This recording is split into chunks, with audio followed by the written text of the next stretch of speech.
Hello, guys. I thought I'd get sorry for the delay.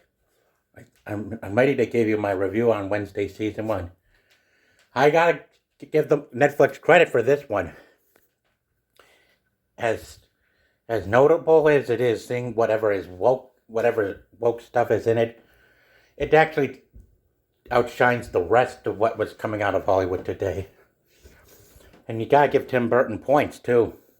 Without him, where would this it everything would just be nothing but garbage coming out of the dark of the pipeline and crap. So you gotta give Burton credit for helping keep people for having enough proper individuals in his camp to actually pull this off. Yeah, sure, it does have plenty of girl boss elements and stuff in it, but at least it's not completely woke. Thank God. It was real entertaining and definitely way more entertaining than what you would expect.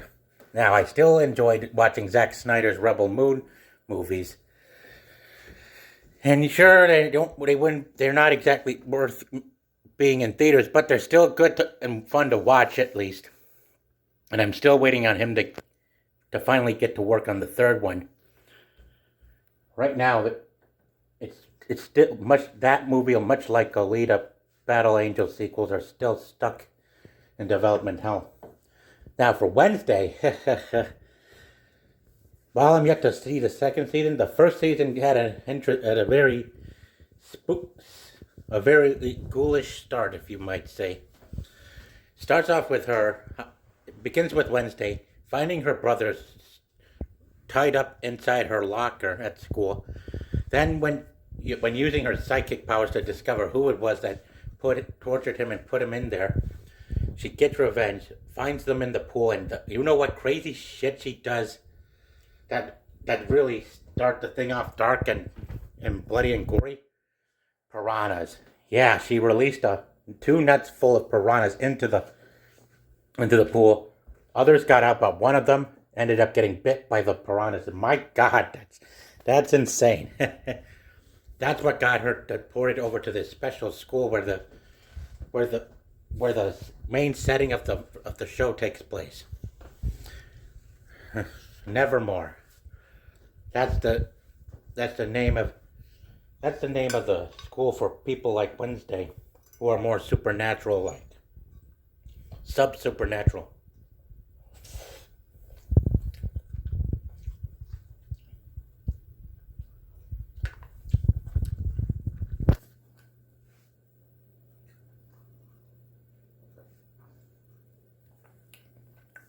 She shares a room with a girl, well, named Sinclair, who we at first we thought was a cat, but turns out she was a werewolf all this time.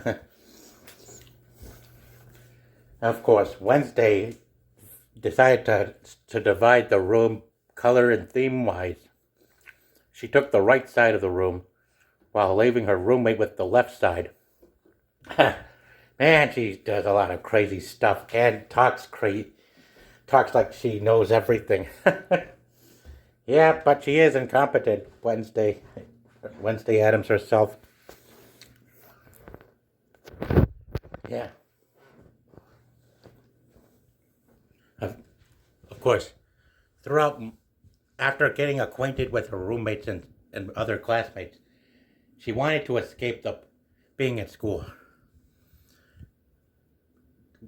As soon as she came over to a therapist, she ends up lying and escapes through a window and makes it over towards this coffee shop owned by that is where this guy she meets named Tyler was working at.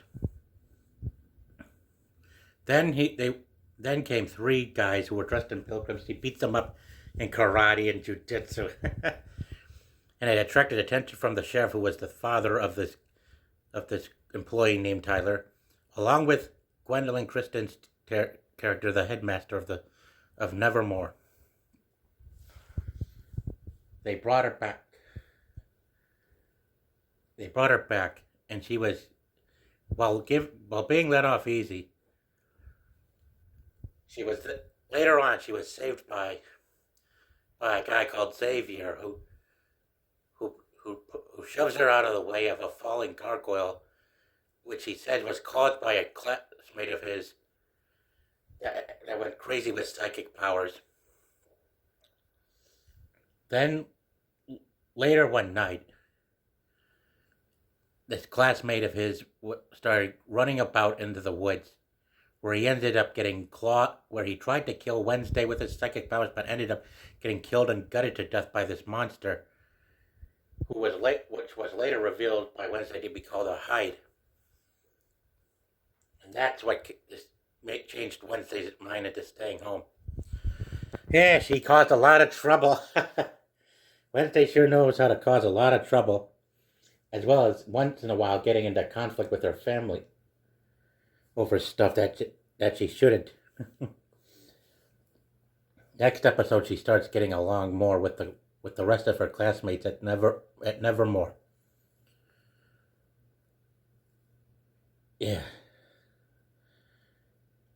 I can't remember much else, but also once in a while, she and others are visited by their parents. But oh yeah, she meets this guy. She meets this kid called Eugene, who was an expert on bees. She makes good friends with him later on. Wow. Also, during the events of the season, Wednesday eventually comes across an ancestor of hers who was harassed and lost her people she was connected with to a guy who was the grim ruler of the town of Nevermore. Meanwhile, she and everyone else were running around to discover more about the monster called the Hyde. One night, she was at a dance where she was with this guy called Tyler, and everyone else, while her roommate was looking to have a dance with one of the guys he had just beat up at the coffee shop, whose friends then started to crash the dance party by rigging the sprinklers with red paint and stuff to make it look like it was blood coming out of everywhere. Talk about a cruel prank. And then Sinclair started having a romantic relationship with a guy who had his head covered. But then, as for Eugene, he was attacked by the Hyde, and as Wednesday rushed to rescue him. Lucky for her, he was still alive, and was taken to a hospital for speedy recovery and safe recovery as well.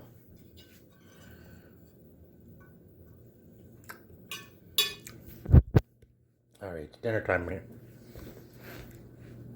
Well, sooner as we move further through the season, she ends up discovering this mansion that was owned by. Soon as the episodes progress further on, she learned about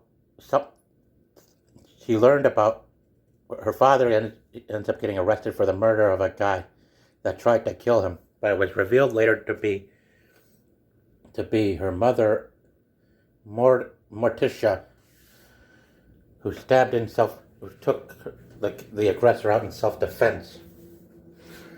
Also revealed that he was actually drugged and poisoned to death. And then she and her mother go to start walking over to the mayor's office and got him to clear their name, to clear their sentence out, and allow Gomez to walk free as well. Yeah. Eventually, the mayor himself, however, ended up getting targeted as well, and, well, he was out and driving. And then,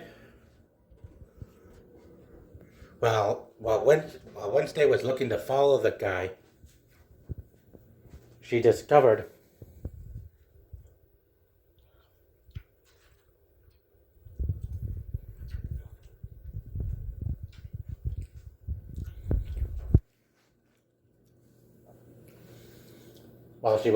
while she hitched a ride in the trunk to the guy's vehicle. She traveled. They followed him. The mayor got out and was about to meet up with the sheriff inside the coffee shop, only to end up getting run over by a speeding car. He was lucky to survive that. But sadly, he ended up dead when someone pulled the cords to his life support out of the thing that was keeping him alive, and he died just like that. Then it was from that moment on that Wednesday ended up running into her favorite uncle Fester, who was quite a nut bar. He helped revive the thing, the hand that moves around, follows her, that her parents sent to spy on her, but got the hand to work for her. Man, it was wacky. They started following Xavier, and soon enough, thinking that he was the hide, they ended up getting an innocent man locked away. And it caused him to lose trust in her, accusing her of being a maniac and out of control. Yeah. Sorry, guys. I was answering a text by my mom. Anyway, they were following Xavier over to this place. Oh, yeah, well, right after they got Xavier locked up, Wednesday goes to the coffee shop to meet up with Tyler. But when she kissed him, her psychic powers revealed that he was the hide all along, and it caused her to run away in shock. Then in episode 8, when she tried to trick Tyler into coming over to the same place they were at, she had friends with her. They tied him up, and Wednesday started creeping everyone out and started torturing them. Yeah, but she didn't get away with it. She ended up arrested, but was let off easy once again, and was grounded, and was definitely in big trouble, where people were demanding her to be evicted from the school. Eventually, when she confronted this woman that was looking out for her and others too, she was revealed to actually be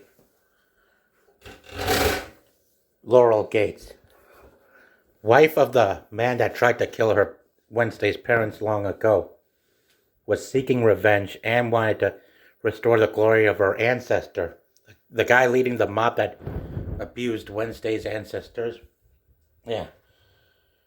They took her hostage, and all those organs that they had that the hide tore out of his victims, they were being used by her to resurrect her ancestor, and then they started spreading chaos, using one of the gardens and stuff as a ground to launch chaos in the entire town.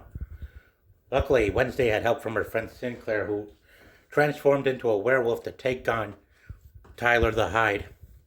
Then Wednesday, and with the help of Bianca, manages to defeat the evil wizard terrorist who was responsible for starting the conflict with their family long ago. And then, with the help of Eugene, who was lucky to be back and ready, started sending the honeybees right at Laurel, putting her into paralysis, and she got her ass sent away to prison along with Tyler as well.